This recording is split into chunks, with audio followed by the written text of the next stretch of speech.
Alright,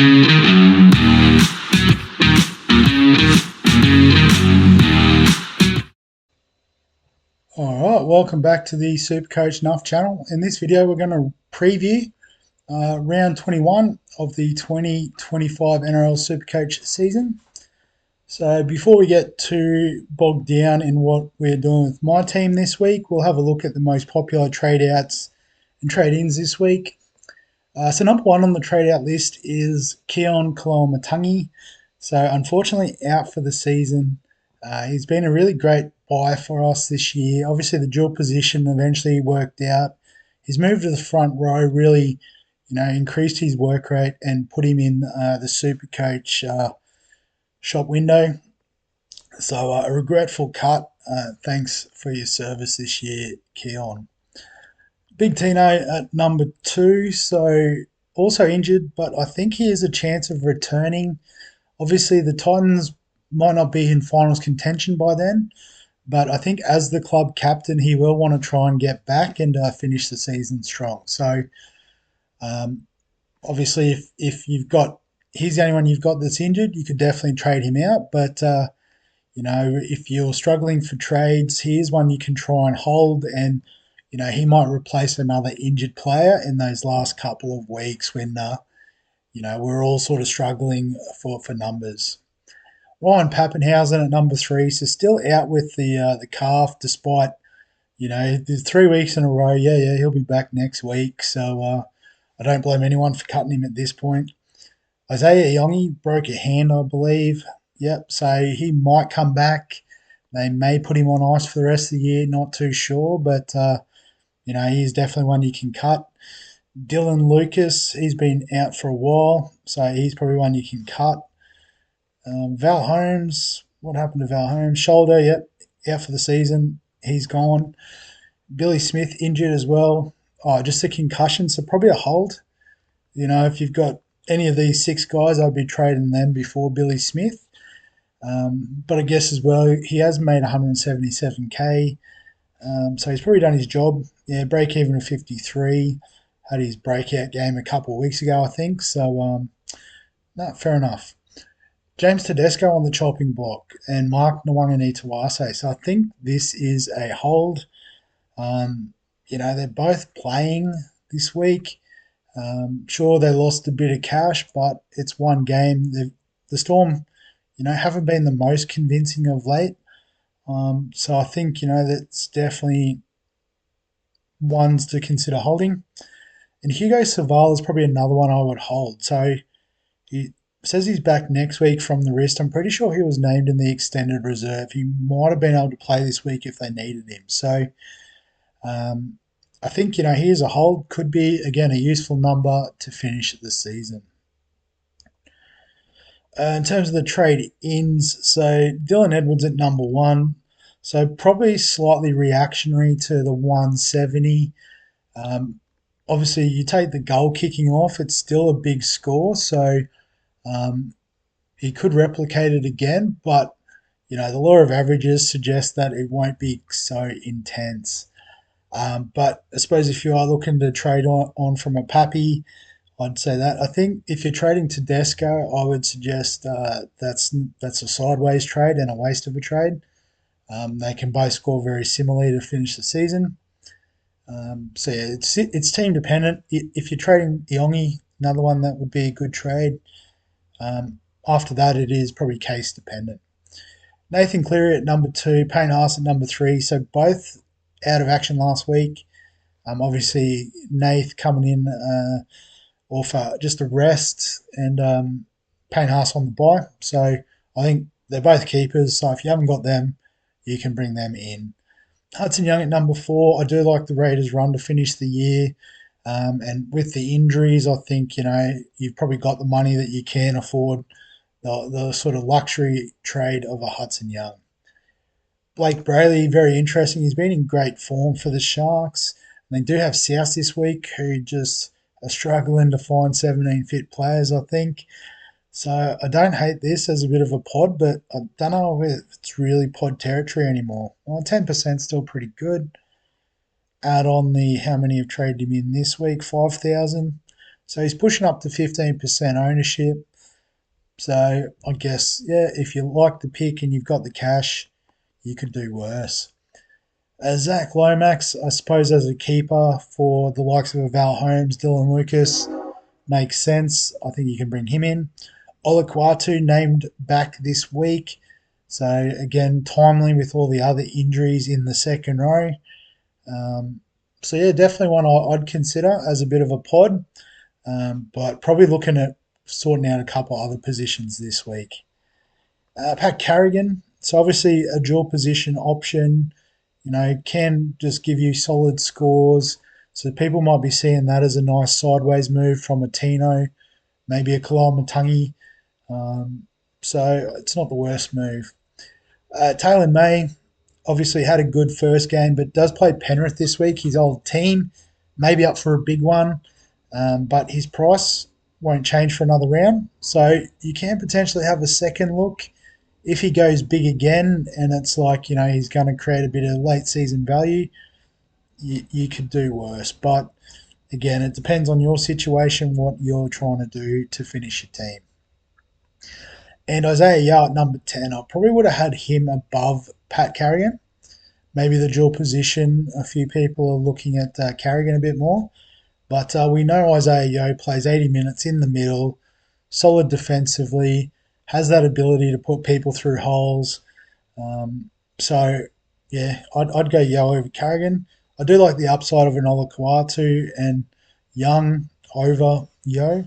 So I don't think he's like a lights out must pick in Supercoach, but definitely a nice option if you've got, I guess, everyone else. In terms of captaincy, let's have a look at, no, sorry, the top 10%. Probably still the ones most likely to be paying attention and going for the captain.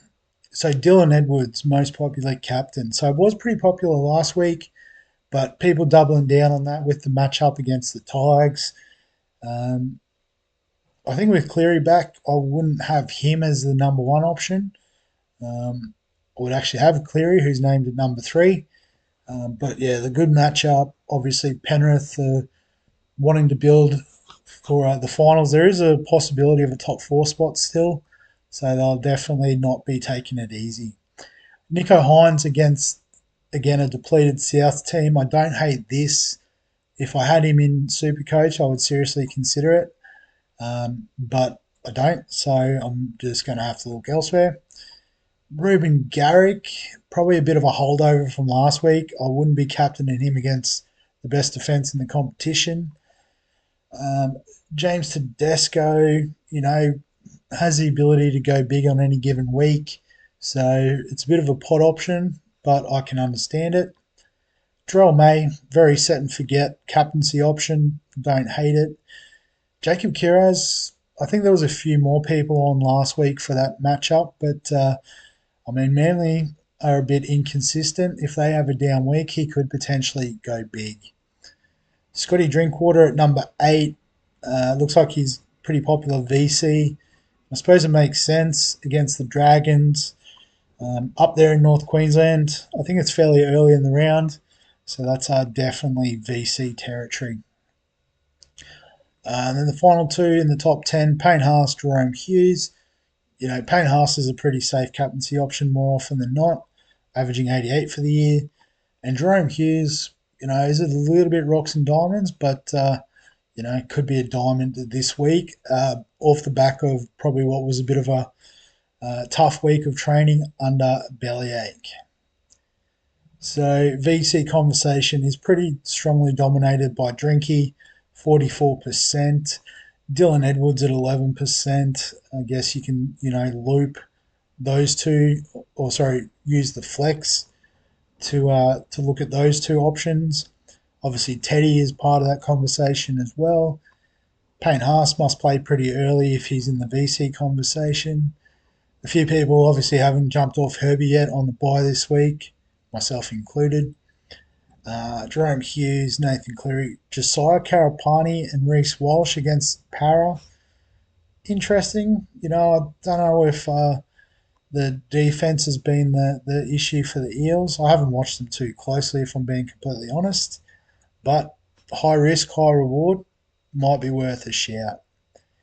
And then Zach Lomax at number 10, we've already touched on. So, in terms of my trades this week, so we're going to stick with the plan of bringing in Nathan Cleary and Harry Grant. Just one slight amendment to it. We're still upgrading King at Togia, and it's always pretty nice when you can do that sort of trade. But the second trade we were going to go with Savala. We're actually going to go with Kalamatangi, and that's just purely off the fact that he is out for the season, where Savala may potentially be a useful number for us. So find Harry Grant. We probably do have the money to go for Brayley, who is in red hot form, 5 round average of 94. But I guess we're sort of anti-potting in that sense, and looking at Harry Grant, who has that similar upside of the running game. Teams are starting to fatigue in the back end of the season. And I think, definitely the strategy for next year is really targeting these guys at this time when defences are tiring, and, that's when Harry Grant does his best work. So we'll lock in those two trades. We used our boost last week. It would have been nice to maybe boost a Tino, get another second row gun option in. But, we're pretty comfortable with where the team is sitting at this point in time. So I might actually bring Watson into the second row, so we can put Donahue on the bench. I'm going to swap Tino and Nafahu White. So just park May and Haas on field. I think the Bulldogs play in the last game, so Presto can swap. Yeah, these three all play in the first game. So that's probably the correct way to set that up. We'll put Hughes plays in the first game. KO Weeks plays fairly late in the round. And Campbell plays a bit earlier. So we'll put Campbell in first. Herbie's on the bye, so we'll push Dewey into the starting team. Need to put a reserve on Dylan Edwards. So I'm pretty sure that's the team. Pretty easy sort of selection. Karapani against the Eels might have a bit of value. Fletcher Hunt, he's just doing what he needs to do. But at GIO, not expecting a big one from him. So that's going to be the team. In terms of the vice captain and captain, with the captain, I'm actually going to go with Nathan Cleary. Obviously, people looking at Edwards, Drinkwater's in that conversation. But yeah, I think Cleary at CommBank against the Tigers could be a good matchup. As I said, if you got Nico Hines, I'd probably lean towards Nico Hines, but I don't have Nico Hines. And so then the vice captain we've got to try and grab from an earlier game. And so probably not the Warriors Gold Coast, just because I'll be busy on Saturday Arvo. Won't be able to activate the loophole. Just having a look. So Roosters Melbourne in that first game. So we could look at Teddy. Unfortunately, we can't do Hughes. Katoa or Grant. Maybe not these guys. I guess we could follow the crowd and go with Drinkwater as a bit of an insurance. Probably would have to go pretty big to consider it. And then we can swing. We can't swing Donahue in because they'll have both played. I guess Farnworth will come in for someone, and we drop. I guess we'll drop one of these guys off. It might be.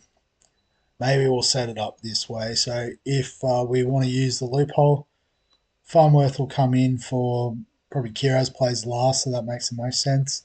Switch the reserve, and we'll activate Drinky's score. So I think that wraps it up for the NRL preview. I guess just a quick shout out. You may have noticed that EPL is available. I won't flash it all up on screen now, but I will put the link if you do want to join in the EPL fun. You've run out of NRL trades perhaps. Below this video will be the link. But give us a like if you enjoy the NRL Supercoach content. Comment, all that stuff as well. I usually do that bit first, but subscribe for all the stuff, including now Supercoach EPL. And other than that, we'll catch you in the next one.